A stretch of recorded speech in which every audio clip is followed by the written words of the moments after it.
마태복음 18장 21절에서 35절 말씀. 그때에 베드로가 나와 이르되 주여, 형제가 내게 죄를 범하면 몇 번이나 용서하여 주리이까? 7번까지 하오리이까? 예수께서 이르시되 내게 이르노니 7번뿐 아니라 7번을 70번까지라도 할지니라. 그러므로 천국은 그 종들과 결산하려 하던 어떤 임금과 같으니 결산할 때 10,000달란트 빚진 자 하나를 데려오매 갚을 것이 없는지라 주인이 명하여 그 몸과 아내와 자식들과 모든 소유를 다 팔아갚게 하라 하니 그 종이 엎드려 절하며 이르되 내게 참으소서, 다 갚으리이다 하거늘 그 종의 주인이 불쌍히 여겨 놓아 보내며 그 빚을 탕감하여 주었더니 그 종이 나가서 자기에게 100데나리온 빚진 동료 한 사람을 만나 붙들어 목을 잡고 이르되 빚을 갚으라 하매 그 동료가 엎드려 간구하여 이르되 나에게 참아 주소서, 갚으리이다 하되 허락하지 아니하고 이에 가서 그가 빚을 갚도록 옥에 가두거늘 그 동료들이 그것을 보고 몹시 딱하게 여겨 주인에게 가서 그 일을 다 알리니 이에 주인이 그를 불러다가 말하되 악한 종아, 내가 빌기에 내가 내 빚을 전부 탕감하여 주었거늘 내가 너를 불쌍히 여김과 같이 너도 내 동료를 불쌍히 여김이 마땅하지 아니하냐고. 주인이 노하여 그 빚을 다 갚도록 그를 옥졸들에게 넘기니라. 너희가 각각 마음으로부터 형제를 용서하지 아니하면 나의 하늘 아버지께서도 너희에게 이와 같이 하시리라. 아멘. 오늘 본문을 보면 이 용서에 관한 말씀을 우리에게 주시고 있습니다. 그래서 오늘 본문 중심으로 용서를 통해 주신 영적인 진리라고 하는 제목으로 오늘 여러분들에게 하나님의 말씀을 증거하도록 하겠습니다. 성경 말씀을 읽어가다 보면 하나님은 그때그때마다 그 상황에 맞는 주제들에 관해 말씀해 주십니다. 오늘도 용서라는 주제로 말씀을 주고 계시지요. 때문에 사랑이면 사랑에 대해서, 우정이면 우정에 대해서, 그리고 감사면 감사에 대해서 깊이 말씀을 주고 계심을 알 수 있습니다. 그리고는 한 걸음 더 나아가서 그 주제에 합당한 영적인 의미까지 가르쳐 주고 계시다는 것입니다. 이는 아가서에 기록된 말씀을 통해서 더더욱 분명해집니다. 아가서는 솔로몬 왕과 술람미라고 하는 이 연인 사이에서 벌어진 사랑 이야기입니다. 그런데 이 이야기는 단순히 남녀 간의 사랑 이야기로 끝나지 않지요.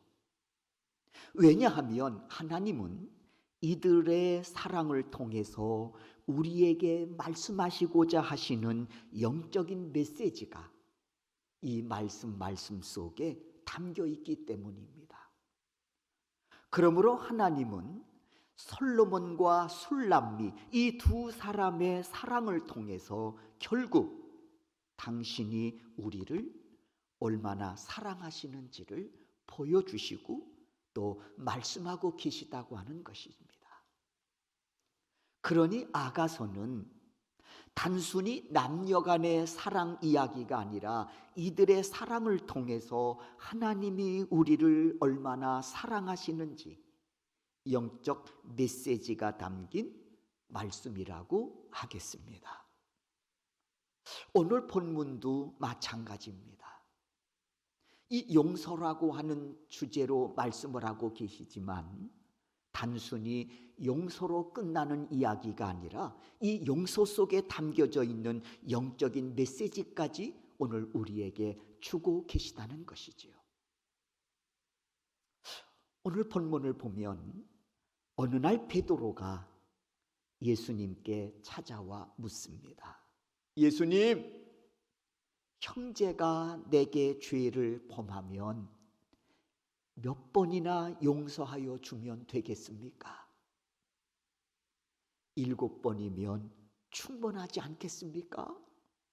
이 정도면 율법에서 정한 기준에도 충족되고, 이 정도면 넉넉하지 않겠습니까? 하고 당당하게 예수님께 묻습니다. 때문에 이 질문의 의도를 가만히 놓고 보면, 예수님, 저 이런 사람입니다. 그런 정말 자신을 내세우고 싶은 그런 얄팍한 의도가 숨겨진 질문이라 하겠습니다. 그때 예수님 질문의 의도를 간파하신 후에 이렇게 말씀하시지요. 마태복음 18장 22절입니다. 7번뿐 아니라 7번을 70번까지라도 할지니라 하시면서 진정한 용서가 무엇인지를 말씀해 주시지요. 어떤 사람이 주인에게 갚을 빚이 있어 불려와 서 있습니다. 그런데 갚아야 될 빚의 금액이 자그만치 1만 달란트였다고 했습니다. 1만 달란트. 여러분 계산이 안 되시지요? 제가 설명해 드리겠습니다. 당시에 1달란트의 가치는 어느 정도인고 하면 노동자의 품값 6,000일 해당되는 금액입니다. 600일도 아니고 6,000일, 1달란트의 가치가 노동자 품값 6,000일에 해당되는 금액이란 말입니다. 그러니 1달란트의 가치만 해도 어마어마하지요. 그런데 1만 달란트라는 거예요. 1만 달란트의 가치는 6,000일씩 쉬지 않고 1만 번 일해야 갚을 수 있는 금액이라는 것입니다. 6,000일을 1만 번 해야 하루도 쉬지 않고. 연수로 한번 제가 따져봤습니다. 몇 년을 일해야 갚을 수 있는가 봤더니 16만 4,383년이에요. 하루도 쉬지 않고 16만 4,383년을 일해야 갚을 수 있는 돈이라는 거예요. 상상이 안 되는 돈입니다. 그런데 이를 갚지 못하면 당시 법으로는 본인은 물론 가족까지 종이 되어야 할 상황입니다. 그렇다고 이 어마어마한 돈을 무슨 수로 갚을 수 있겠습니까? 이에 주인은 이를 불쌍히 여겨서 그 빚을 다 탕감해 주었다고 했습니다. 아무 조건도 달지 않고 말입니다.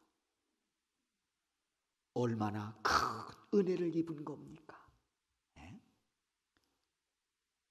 그러니 이 은혜를 베푼 주인 앞에서 몇 번 용서하면 되겠습니까? 하는 묻는 질문은 오히려 주인의 용서함을 과소평가하는 꼴이 되고 욕되게 하는 것이지요. 질문 자체가 욕되는 겁니다. 그런데 여러분, 그 다음에 이어지는 말씀이 우리에게 참으로 충격을 줍니다. 1만 달란트의 빚을 탕감받은 사람이 집으로 돌아가다가 길에서 자기에게 100데나리온의 빚을 진 사람을 만나게 됐습니다. 백데나리온에 빚을 진 사람을 만난 거예요. 여러분, 1데나리온은 노동자의 하루 품값입니다. 1데나리온은. 그러니까 100데나리온의 가치는 노동자의 100일 품값이라고 이해하시면 되겠습니다. 100일 품값이에요. 이 돈 역시 적은 돈은 아니지요. 그러나 자신이 탕감받은 돈 16만 4,383년을 일해야 갚을 돈의 가치에 비하면 너무도 적은 돈이지요. 그런데 돈을 갚으라고 달려가서 그 사람의 목을 잡고 관과로 끌고 가서 옥에 가둬버립니다. 제가 갚을 테니까 잠시만 좀 시간을 주세요. 난 그렇게 못해. 그 사람 목을 잡고, 원문을 보면 숨쉬기조차 어렵다고 했습니다. 목을 잡고 관과로 끌고 가서 옥에 가둬버렸다는 거예요. 그런다고 돈을 받을 수 있다고 생각했을까요? 아니죠. 돈이 없는 것은 자신이나 그 사람이나 매 한 가지입니다. 그럼에도 옥에 가둔 이유가 있습니다. 빚을 빌미로 종으로 삼겠다는 악한 마음이 숨겨져 있었기 때문입니다.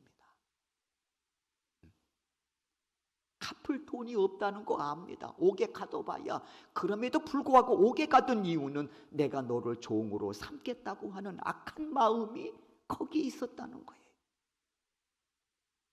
이런 태도는 자신에게 1만 달란트의 빚을 탕감해 준 주인의 은혜를 욕되게 하는 행위지요. 주인의 은혜를 짓밟는 결과를 가져온 겁니다. 사실은 얼마 후에 주인이 이 사실을 알았다고 했습니다. 그리고 당장 그를 불러오라고 했습니다. 그리고는 주인이 그에게 말합니다. 너는 악한 종이라고 책망합니다.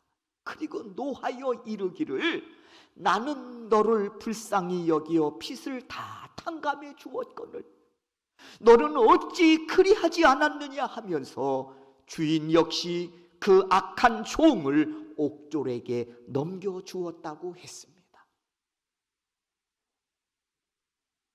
사랑하는 소명성도 여러분, 이 이야기 속에서 서두에서도 말씀드렸듯이 이를 통해서 우리에게 말씀하시고자 하시는 영적인 메시지가 담겨 있다는 것입니다. 여기서 주인은 예수님이십니다. 1만 달란트 빚진 자는 바로 우리 자신들을 가리키고 있는 것입니다. 그리고 갚을 수 없는 1만 달란트는 뭘 의미하느냐? 내가 갚아야 할 죄의 삭슬을 말하고 있는 것입니다. 주인은 예수님이시고 1만 달란트 빚진 자는 나 자신을 가리키는 것이고 1만 달란트가 의미하는 것은 내가 갚아야 할 죄의 삭슬을 말하고 있는 것입니다. 하지만 여러분, 1만 달란트가 말해주었듯이 죄의 삭은 내가 노력하고 내가 힘쓴다고 해서 갚을 수 있는 것이 아닙니다. 그러니 모든 사람들은 죄의 삭을 갚지 못해서 해결하지 못해서 사망과 멸망으로 달려가는 저주받은 인생이 된 것입니다. 그러나 하나님 그런 인생을 불쌍히 여기사 약속하신 예수 그리스도를 이 땅에 보내주셔서 우리의 능으로 우리의 힘으로 감당할 수 없는 죄의 그 삭을 해결해 주시려고 죄의 그 값을 해결해 주시려고 친히 십자가에 달려 죽으심으로 우리의 죄값을 대신 치루어 주셨다는 사실입니다. 이에 대해서 골로새서 1장 13절을 통해서 말씀하십니다. 그가 우리를 흑암의 권세에서 건져내사 그의 아들의 나라의 나라로 옮기셨으니 하고 말씀합니다. 그가 누굽니까? 구원자 예수님을 가리키는 것이지. 우리를 흑암의 권세에서 건져내사, 이 말이 무엇입니까? 우리를 죄에서 구원하여 주심으로 그의 사랑의 아들의 나라로 옮기셨느니라. 이 말씀은 무엇입니까? 이로써 우리를 천국 백성 삼아 주셨다는 말씀입니다. 이는 디모데후서 4장 18절을 통해서도 우리에게 말씀해 주십니다. 이 말씀은 우리가 다 같이 한번 읽도록 하겠습니다. 읽습니다. 주께서 나를 모든 악한 일에서 건져내시고 또 그의 천국에 들어가도록 구원하시리니 그에게 영광이 세세 무궁토록 있을지어다. 아멘. 이로써 예수님은 베드로가 묻고 있는 용서, 그 기준에 대해서 이르시기를, 베드로야, 용서의 기준은 숫자에 있는 것이 아니니라. 내가 5번 용서했다, 내가 7번 용서했다. 용서의 기준은 숫자에 있는 것이 아니라 긍휼과 사랑으로 감당하는 것이다. 용서는 긍휼로, 용서는 사랑으로. 여러분, 여기서 긍휼이란 말은 하나님께 속한 성품으로 불쌍히 여기는 마음이에요. 그러니까 용서는 하나님의 성품, 불쌍히 여기는 마음으로 감당하는 거라는 거예요. 그리고 사랑으로, 그 사랑은 십자가 사랑으로 조건 없이 죽기까지 사랑함, 그것으로 용서를 감당하는 것이라는 거예요. 그러므로 예수님은 베드로의 질문에 용서는 불쌍히 여기는 마음과 죽기까지 사랑함으로 감당하는 것임을 알려주시고 계신 겁니다. 그리고 또 하나 중요한 게 있습니다.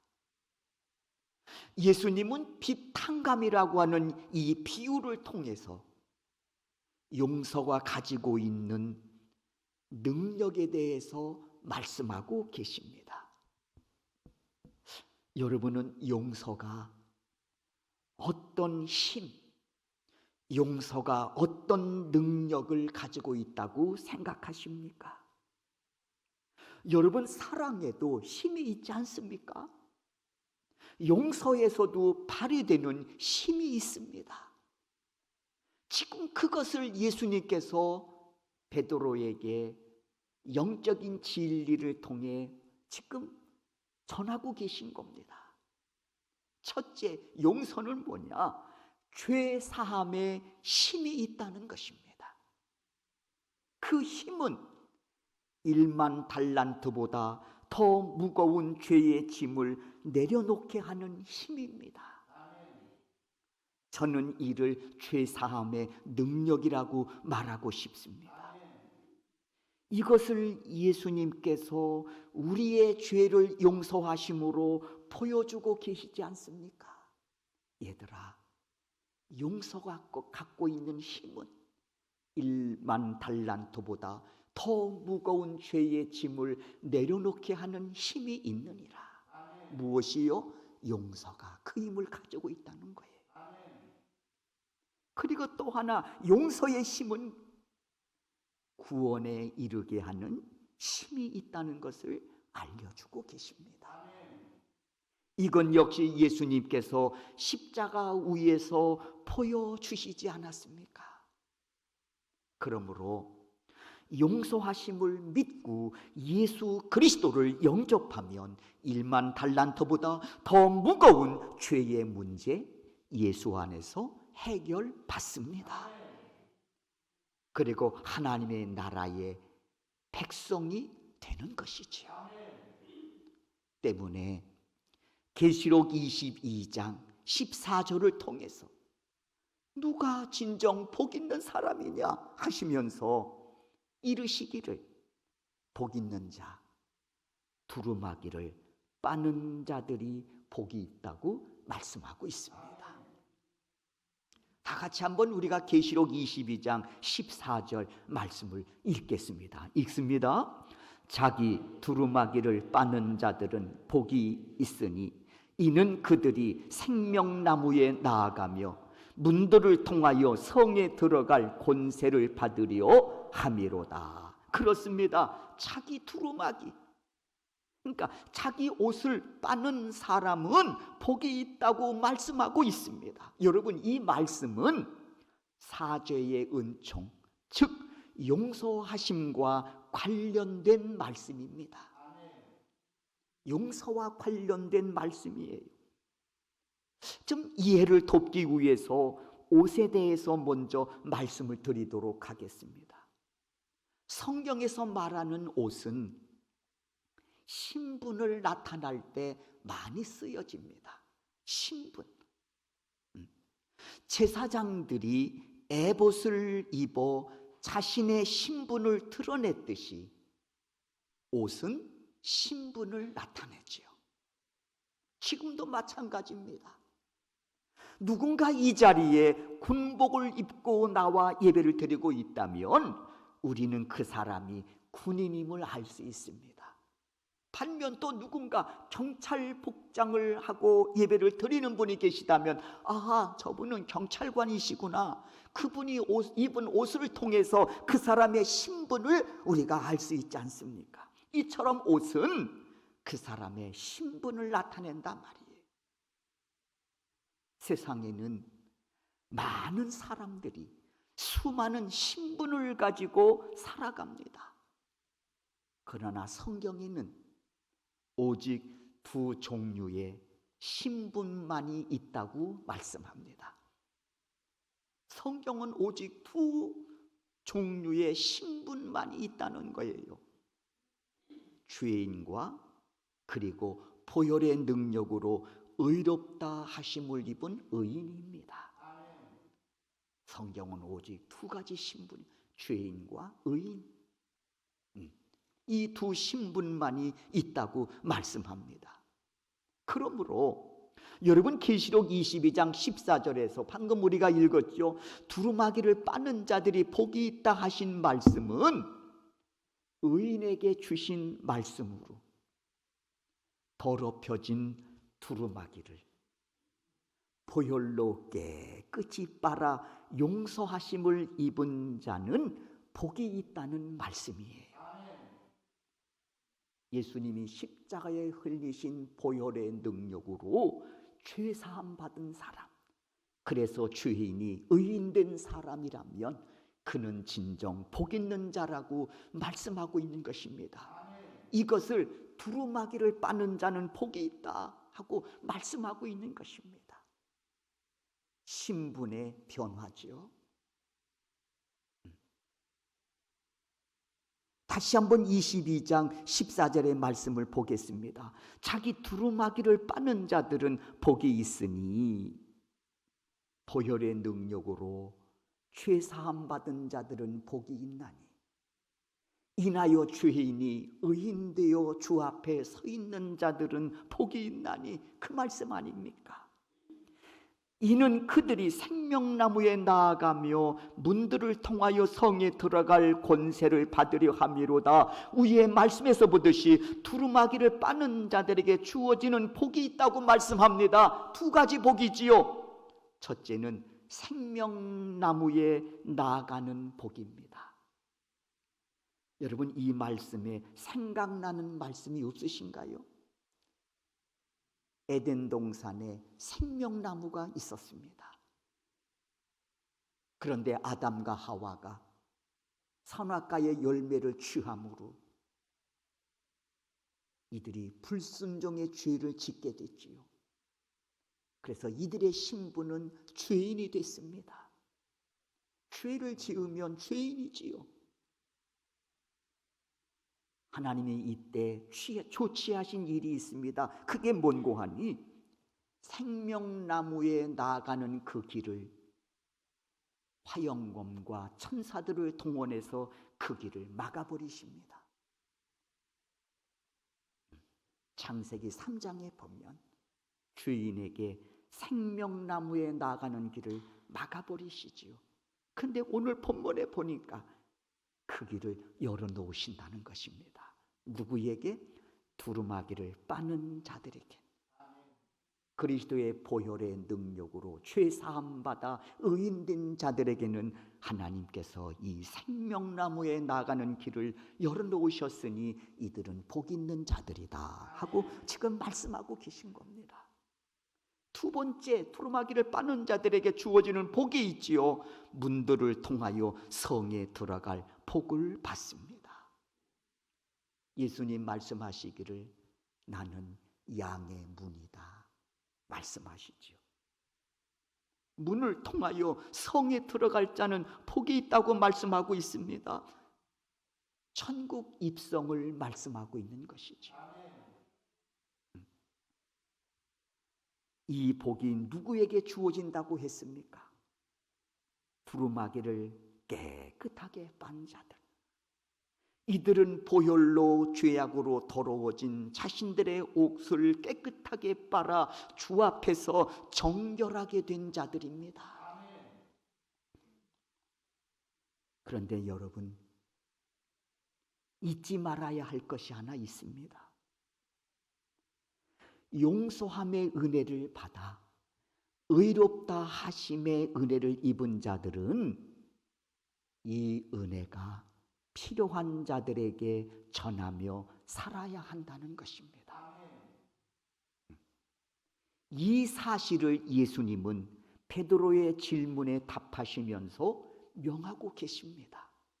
뿐만 아닙니다.